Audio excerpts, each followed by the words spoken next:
नमस्कार। जैसा कि मैंने पूर्व में कहा था, मैं 5 वीडियो में विपश्यना ध्यान के दिलचस्प पहलुओं को साझा करने का इरादा रखता हूँ। अब तक हमने विपश्यना के परिचयात्मक पहलुओं, विपश्यना एक प्रायोगिक अभ्यास, विपश्यना रूपांतर के लिए और विपश्यना एक निमंत्रण बुद्ध का, इन विषयों के बारे में चर्चा की है। आज इस श्रृंखला का 5वां और आखिरी वीडियो में हम विपश्यना कुछ रहस्यों के बारे में चर्चा करेंगे। मैं आपको सांस लेने के बारे में कुछ बातें बताना चाहता हूं, क्योंकि विपश्यना सांस पर आधारित है और इससे पता चलेगा कि विपश्यना कैसे कीमियागर की तरह काम करती है। विपश्यना ध्यान में बैठने का अभ्यास से इस चमत्कारी रहस्य को समझने में बहुत मदद होगी। हम जन्म से लेकर अंतिम सांस तक लगातार सांस लेते रहते हैं। बाकी सब कुछ बदल जाएगा, लेकिन सांस लेना बरकरार रहेगा। यह हमारे जीवन को निरंतर चलाने वाला कारक है। सांस लेना हमारे जीवन के लिए नितांत आवश्यक है और बुनियादी है। यह इतना आवश्यक है कि श्वास और जीवन करीब करीब पर्यायवाची हो गए हैं। वास्तव में भारत में हम इसे प्राण कहते हैं। प्राण शब्द का प्रयोग श्वास और जीवन दोनों के लिए किया जाता है। प्राण का अर्थ है जीवन शक्ति, जीवंतता, और प्राण का अर्थ श्वास भी है। हम महसूस करते हैं कि श्वास जीवन का मूल चालक बल है और हमारा जीवन श्वास के साथ इतना गहराई से जुड़ा है कि वह दोनों अभिन्न और अविभाज्य लगते हैं। श्वास के बिना न हम जी सकते हैं, न जीवित रह सकते हैं। हम समझ सकते हैं कि हमारी सांस हम और हमारे शरीर के बीच एक सेतु सा है। हमारी सांस न केवल हम और हमारे शरीर के बीच एक सेतु है, बल्कि वह हम और ब्रह्मांड के बीच भी एक सेतु है। क्योंकि शरीर तो बस एक लघुत्तम ब्रह्मांड है जो हमारे पास आया है। यदि श्वास का सेतु टूट जाए तो हम शरीर में नहीं रहेंगे। यदि सांस का सेतु टूट जाए तो हम ब्रह्मांड में दिखाई नहीं देंगे। यदि सांस का सेतु टूट गया तो हम समय और स्थान के आयाम में पाए नहीं जाएंगे। इस प्रकार सांस हमारे और समय स्थान के बीच भी एक सेतु है। सांस के प्रवाह की दिशा को ध्यान में रखते हुए हम अंदर आने वाली सांस और बाहर जाने वाली सांस में अंतर करते हैं। तब हम यह भी समझ सकते हैं कि सांस के 2 अलग अलग संपर्क बिंदु हैं। एक वह है जहां आने वाली सांस हमें शरीर के रूप में या ब्रह्मांड के रूप में छूती है, और दूसरा वह है जहां जाने वाली सांस हमें शरीर के रूप में, ब्रह्मांड के रूप में छोड़ती है। दूसरे शब्दों में कहे तो जहां सांस हमारे शरीर के रूप से, ब्रह्मांड के रूप से बाहर जाती है, हम सांस का केवल एक ही संपर्क बिंदु जानते हैं जब वो हमारे अंदर शरीर में ब्रह्मांड में आती है, लेकिन हम सांस का दूसरा संपर्क बिंदु नहीं जानते हैं जब वो हमसे बाहर, शरीर से बाहर निकलती है। यदि हम सांस का दूसरे संपर्क बिंदु, सांस के सेतु का दूसरे भाग के बारे में जागरूक हो जाते हैं तो हम अचानक अलग ही दूसरे ही आयाम में स्थापित, प्रत्यारोपित, रूपांतरित हो जाते हैं, जो कि समय और स्थान तक सीमित नहीं है। विपश्यना में बैठना हमें सांस के दूसरे संपर्क बिंदु को, सांस के सेतु के दूसरे हिस्से को, जो समय और स्थान तक सीमित नहीं है, उसे भांपने में, उससे अवगत होने में, उसे समझने में सक्षम बनाती है।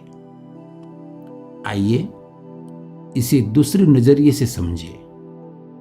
श्वास के कुछ संपर्क बिंदु होते हैं जिन्हें हमने कभी नहीं देखा, और वे बिंदु एक अलग ही दुनिया के लिए, हमारे अस्तित्व के दूसरे ही आयाम के लिए, हमारी चेतना की एक अलग ही परत के लिए दरवाजे हैं। मैं आपको याद दिला दूं कि हमने तीसरे वीडियो में क्या चर्चा की थी।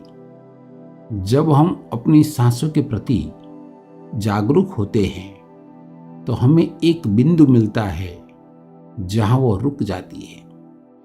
हमारी नाभि के पास ये सांस रुक जाता है, फिर सांस बाहर की ओर पलटती है और फिर एक बिंदु आता है जहां सांस रुक जाती है। वे दो बिंदु, वे दो अंतराल हमारे अंदर की सबसे बड़ी रहस्यमयी घटना है। जब श्वास अंदर आती है और रुक जाती है, और जब श्वास बाहर जाती है और रुक जाती है। ये दो अंतराल, ये दो बिंदु बहुत सूक्ष्म है। सांस लेना हमारे लिए सबसे निकट की चीज है, और जो चीज जितने निकट है उसे समझना उतना ही कठिन है, क्योंकि यह हमारे इतना करीब है कि फिर हम और हमारी सांसों के बीच कोई जगह नहीं है।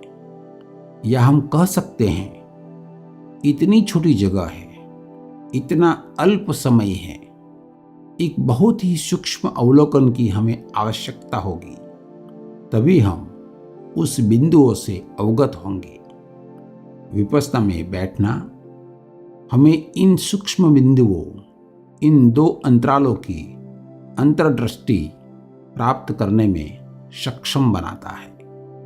वे सूक्ष्म बिंदु, दो अंतराल एक तरह से रहस्य है, और वे ही विपश्यना के आधार है। रहस्यमयी विपश्यना की यह कीमियागर प्रक्रिया मुझे नागार्जुन की कहानी याद दिलाती है।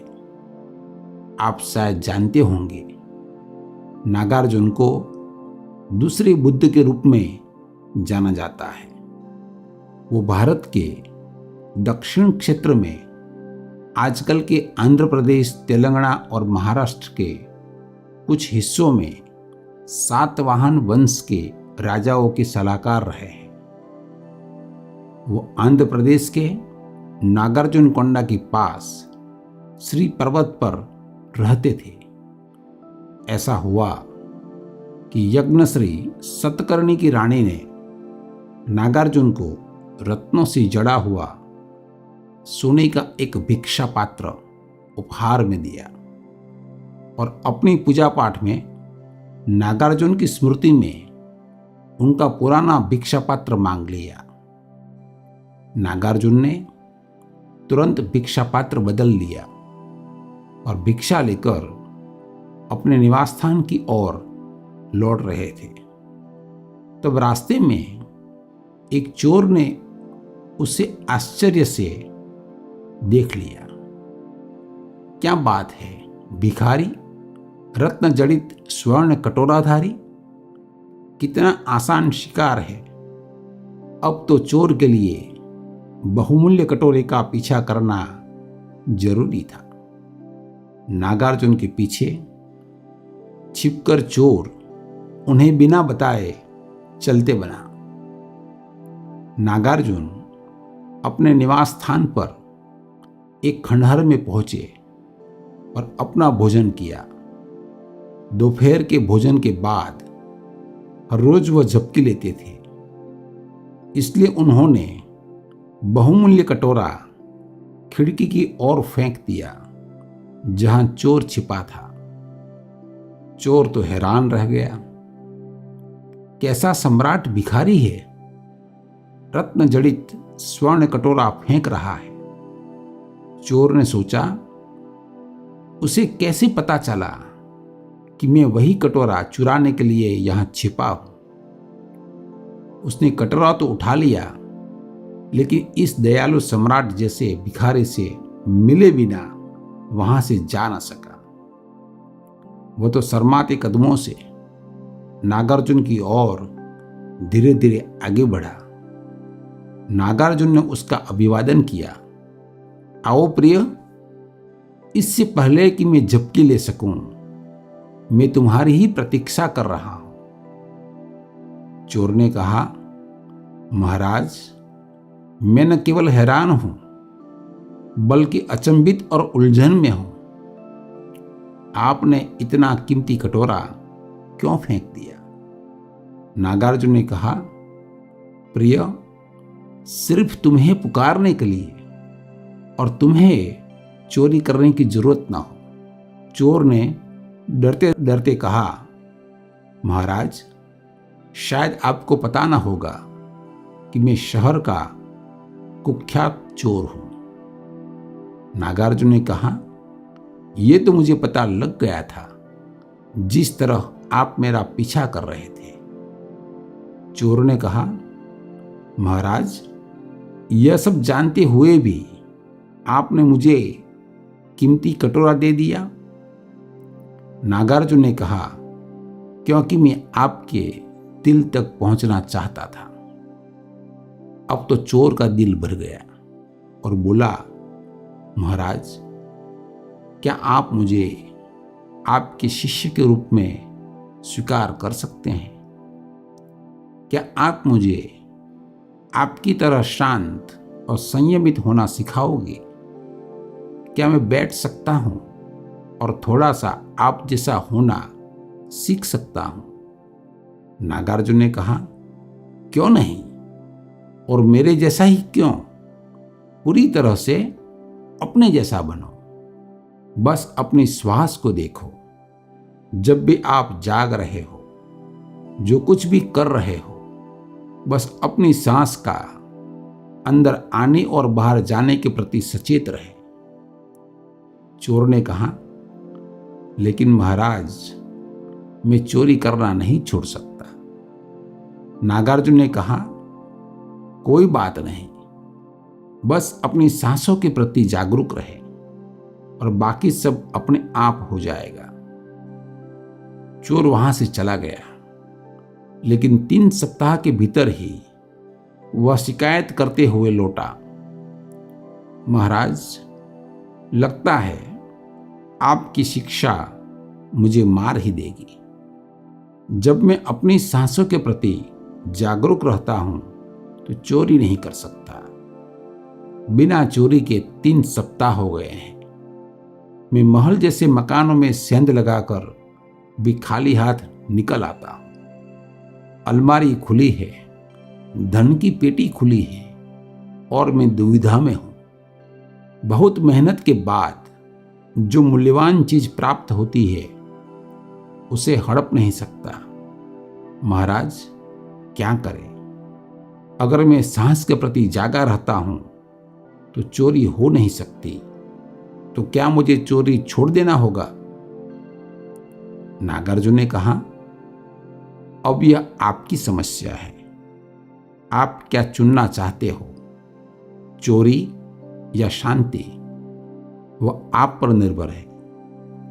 जागरूकता किमियागर है, जागरूकता चमत्कारी है, और विपश्यना जागरूकता क्या है, इसे समझने का सबसे आसान और सबसे कुशल तरीका है। विपश्यना के लिए शरीर की जागरूकता के साथ और शरीर को हिलाए बिना आरामदेह आसन और मुद्रा में बैठने से आप न केवल संवेदनशील बनते हैं बल्कि बहुत बोधगम्य भी होते हैं, क्योंकि आपकी ऊर्जा नष्ट नहीं होती और आप बहुत शांत होते हैं। चाहे आप पद्मासन में बैठे हो या सुखासन में, जब आप ज्ञान मुद्रा के साथ विपश्यना में बैठे हो और कुछ भी नहीं कर रहे हो, तो आप ऊर्जा का एक भंडार बन जाते हैं, और ऊर्जा का वह भंडार बड़े से बड़ा और बड़ा होता जाता है, और एक समय के बाद ऊर्जा संवेदना स्वबोध के रूप में प्रवाहित होने लगती है। आप असीम रूप से संवेदनशीलता और बोधगम्यता का एक अलग स्तर महसूस करते हैं, जैसे कि सभी इंद्रियां जीवंत, ताजा और युवा हो गई हो, जैसे कि आपने स्नान कर लिया हो और शुद्ध हो गए हो।